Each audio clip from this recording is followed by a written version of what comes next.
चतुर्थोऽध्यायः।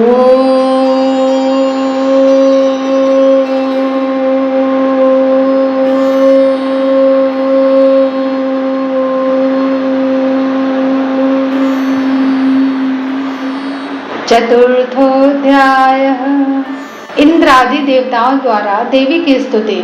सिद्धि की इच्छा रखने वाले पुरुष जिनकी सेवा करते हैं तथा देवता जिन्हें सब ओर से घेरे रहते हैं, उन जया नाम वाली दुर्गा देवी का ध्यान करें। उनके श्री अंगों की आभा काले मेघ के समान श्याम है। वे अपने कटाक्षों से शत्रु समूह को भय प्रदान करती हैं। उनके मस्तक पर आबद्ध चंद्रमा की रेखा शोभा पाती है। वे अपने हाथों में शंख, चक्र, कृपाण और त्रिशूल धारण करती हैं। उनके 3 नेत्र हैं।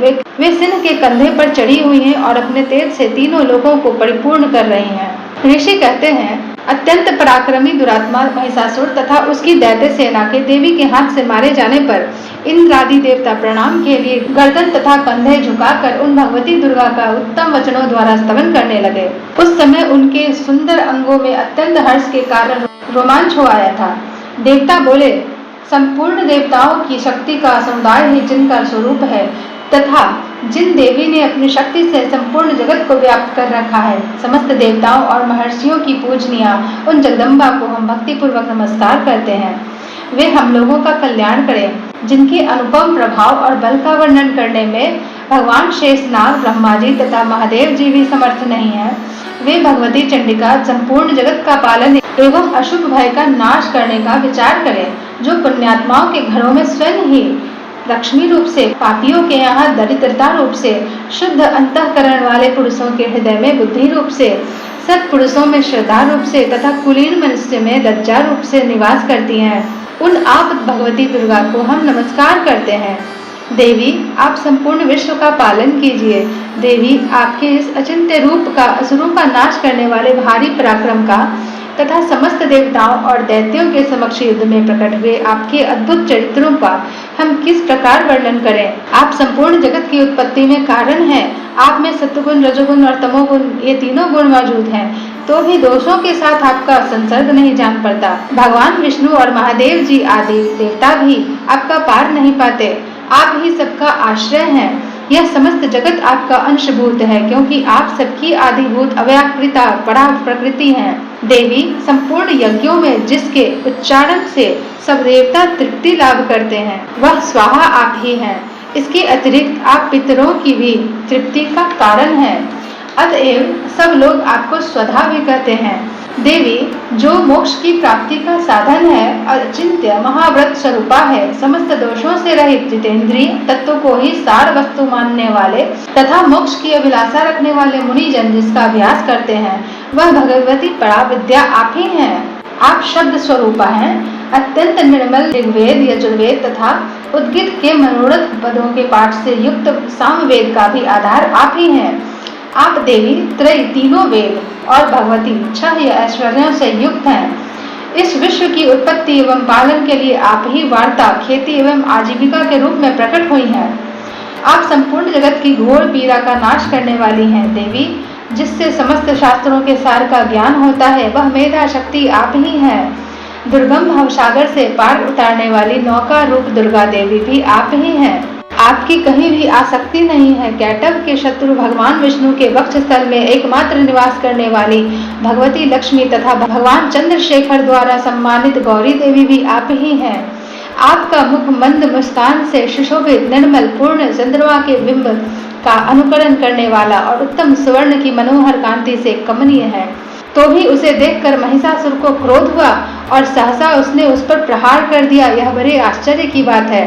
देवी, वही मुख जब क्रोध से युक्त होने पर उदय काल के चंद्रमा की भांति लाल और तनी हुई भौहों के कारण विकराल हो उठा, तब उसे देखकर जो महिषासुर के प्राण तुरंत नहीं निकल गए, यह उससे भी बढ़कर आश्चर्य की बात है, क्योंकि क्रोध में भरे हुए यमराज को देखकर भला कौन जीवित रह सकता है। देवी, आप प्रसन्न हो। परमात्मा स्वरूपा आपके प्रसन्न होने पर जगत का अभ्युदय होता है और क्रोध में भर जाने पर आप तत्काल ही कितने कुलों का सर्वनाश कर डालती हैं। यह बात अभी अनुभव में आई है, क्योंकि महिषासुर की यह विशाल सेना क्षण भर में आपके कोप से नष्ट हो गई है। सदा अभ्युदय प्रदान करने वाली आप जिन पर प्रसन्न रहती हैं, वही देश में सम्मानित हैं। उन्हीं को धन और यश की प्राप्ति होती है, उन्हीं का धर्म कभी शिथिल नहीं होता तथा वे ही अपने हृष्ट पुष्ट स्त्री पुत्र और भृत्यों के साथ धन्य माने जाते हैं। देवी, आपकी ही कृपा से पुण्यात्मा पुरुष प्रतिदिन अत्यंत श्रद्धा पूर्वक सदा सब प्रकार के धर्मानुकूल कर्म करता है और उसके प्रभाव से स्वर्गलोक में जाता है। इसलिए आप तीनों लोकों में निश्चय ही मनोवांछित फल देने वाली हैं। माँ दुर्गे, आप स्मरण करने पर सब प्राणियों का भय हर लेती हैं और स्वस्थ पुरुषों द्वारा चिंतन करने पर उन्हें परम कल्याण में बुद्धि प्रदान करती हैं। दुख दरिद्रता और भय हरने वाली देवी, आपके सिवा दूसरी कौन है जिसका चित्त सबका उपकार करने के लिए सदा ही दयाद्र रहता हो।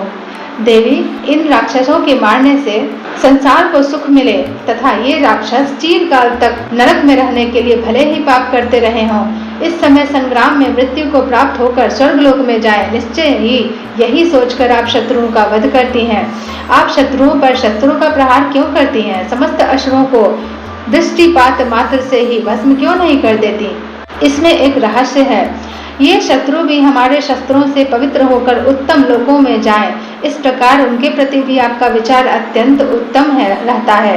खड्ग के तेज पुंज की भयंकर दीप्ति से तथा आपके त्रिशूल के अग्रभाग की घनीभूत प्रभा से चौंधियाकर जो असुरों की आंखें फूट नहीं गई, इसमें कारण यही था कि वे मनोहर रश्मियों से युक्त चंद्रमा के समान आनंद प्रदान करने वाले आपके सुंदर मुख का दर्शन करते थे। देवी, आपका शील दुराचारियों के बुरे बर्ताव को दूर करने वाला है। साथ ही यह रूप ऐसा भी है जो कभी चिंतन में भी नहीं आ सकता और जिसकी कभी दूसरों से तुलना भी नहीं हो सकती, तथा आपका बल और पराक्रम तो उन दैत्यों का विनाश करने वाला है जो कभी देवताओं के पराक्रम को भी नष्ट कर चुके थे। इस प्रकार आपने शत्रुओं पर भी अपनी दया ही प्रकट की है। वरदायिनी देवी, आपके इस पराक्रम की किसके साथ तुलना हो सकती है? तथा शत्रुओं को भय देने वाला एवं अत्यंत मनोहर ऐसा रूप भी आपके सिवा और कहाँ है?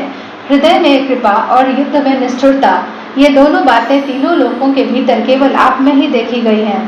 माता, आपने शत्रुओं का नाश करके इस समस्त त्रिलोकी की रक्षा की है। उन शत्रुओं को भी युद्ध भूमि में मारकर स्वर्गलोक में पहुंचाया है तथा उन्मत्त दैत्यों से प्राप्त होने वाला हम लोगों के भयों को भी दूर कर दिया है। आपको हमारा नमस्कार है।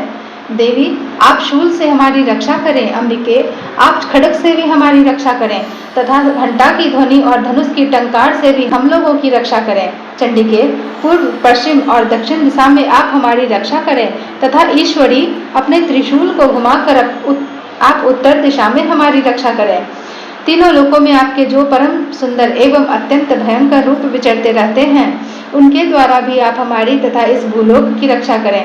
अंबिके, आपके कर पल्लवों में शोभा पाने वाले खड्ग, शूल और गदा आदि जो जो अस्त्र हों, उन सबके द्वारा आप सब ओर से हम लोगों की रक्षा करें। ऋषि कहते हैं, इस प्रकार जब देवताओं ने जगन माता दुर्गा की स्तुति की और नंदन वन के दिव्य पुष्पों एवं गंध चंदन आदि के द्वारा उनका पूजन किया, फिर सबने मिलकर जब भक्ति पूर्वक दिव्य धूपों की सुगंध निवेदन की, तब देवी ने प्रसन्न वदन होकर प्रणाम करते हुए सब देवताओं से कहा। देवी बोली, देवताओं, तुम सब लोग मुझसे जिस वस्तु की अभिलाषा रखते हो उसे मांगो। देवता बोले, भगवती ने हमारी सब इच्छा पूर्ण कर दी है, अब कुछ भी बाकी नहीं है, क्योंकि हमारा यह शत्रु महिषासुर मारा गया। महेश्वरी, इतने पर भी यदि आप हमें और वर देना चाहती हैं, तो हम जब जब आपका स्मरण करें तब तब आप दर्शन देकर हम लोगों के महान संकट दूर कर दिया करें तथा प्रसन्न मुखी अंबिके, जो मनुष्य इन स्तोत्रों द्वारा आपकी स्तुति करे, उसे वित्त समृद्धि और वैभव देने के साथ ही उसकी धन और स्त्री आदि संपत्ति को भी बढ़ाने के लिए आप सदा हम पर प्रसन्न रहें। ऋषि कहते हैं, राजन, देवताओं ने जब अपने तथा जगत के कल्याण के लिए भद्रकाली देवी को इस प्रकार प्रसन्न किया, तब वे तथास्तु कहकर वहीं अंतर ध्यान हो गई। भूपाल, इस प्रकार पूर्व काल में तीनों लोगों का हित चाहने वाली देवी जिस प्रकार देवताओं के शरीरों से प्रकट हुई थी, वह सब कथा मैंने कह सुनाई। अब पुनः देवताओं का उपकार करने वाली वे देवी दुष्ट दैत्यों तथा शुंभ निशुंभ का वध करने एवं सब लोगों की रक्षा करने के लिए गौरी देवी के शरीर से जिस प्रकार प्रकट हुई थी, वह सब प्रसंग मेरे मुंह से सुनो। मैं उसका तुमसे यथावत वर्णन करता हूँ। इस प्रकार श्री मार्कंडेय पुराण में सावर्णिक मनवंतर की कथा के अंतर्गत देवी महात्म्य में शक्रादि स्तुति नामक चौथा अध्याय पूरा हुआ। ओम।